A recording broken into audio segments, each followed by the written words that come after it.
வணக்கம் dear students. இப்போ நம்ம பார்க்க போகிறது பார்த்தீங்கன்னா நேஷ்னல் ஃபாரன்சிக் அட்மிஷன் டெஸ்ட்டில் என்எஃப்ஏடி இதில் வந்து கிரிமினாலஜி அப்படின்னு ஒரு படிப்பு இருக்குது. இதுக்கு எலிஜிபிள் பார்த்தீங்கன்னா ஆல் குரூப் ஸ்டூடெண்ட்ஸ், அனைத்து ஸ்டூடெண்ட்ஸும் எழுதலாம். ஸோ இதை எலிஜிபிலிட்டி பார்த்தீங்கன்னா should pass 10+2 and 60% marks in your board exams. The type of institutions National Forensic Admission Test NFSUs national forensic science universities பார்த்திங்கன்னா 10 இருக்குது. குஜராத்தில் ஒன்று, டெல்லியில் ஒன்று, கோவாவில் ஒன்று, திரிபுராவில் ஒன்று, போபாலில் ஒன்று, புனேயில் ஒன்று, கவுஹாத்தி, மணிப்பூர், தார்வாட், உகாண்டா அதர் கண்ட்ரியில் ஒன்று இருக்குது.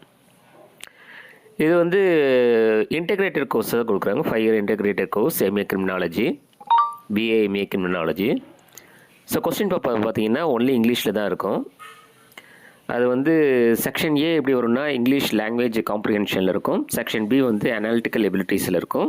செக்ஷன் சி வந்து ஜிகே ஜென்ரல் நாலேஜாக இருக்கும். இதோட அப்ளிகேஷன் பார்த்தீங்கன்னா ஃபஸ்ட் வீக் ஆஃப் பிப்ரவரியில் கொடுப்பாங்க. ஸோ என்ட்ரன்ஸ் டேட் வந்து ஃபஸ்ட் வீக் ஆஃப் மேல வரும். அடுத்த ரிசல்ட் பார்த்தீங்கன்னா என்ட்ரன்ஸோட ரிசல்ட்டு ஃபஸ்ட் வீக் ஆஃப் ஜூனில் வரும். கவுன்சிலிங் வந்து செகண்ட் வீக் ஆஃப் ஜூனில் வரும். இப்போ இதில் வந்து என்ன ஒரு கெரியர் ஆப்பர்ச்சுனிட்டிஸ் இருக்குது, ஜாப் ஆப்பர்ச்சுனிட்டி அப்படின்னு பார்த்தீங்கன்னா க்ரைம் இன்டெலிஜென்ஸ் அனலிஸ்ட் இது போகலாம். ட்ரக் போலீஸ் பாலிசி அட்வைசர் இதில் போகலாம். Forensic psychologist இதாகலாம்.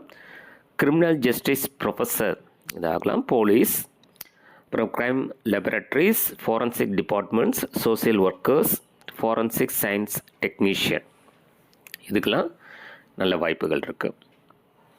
All the best.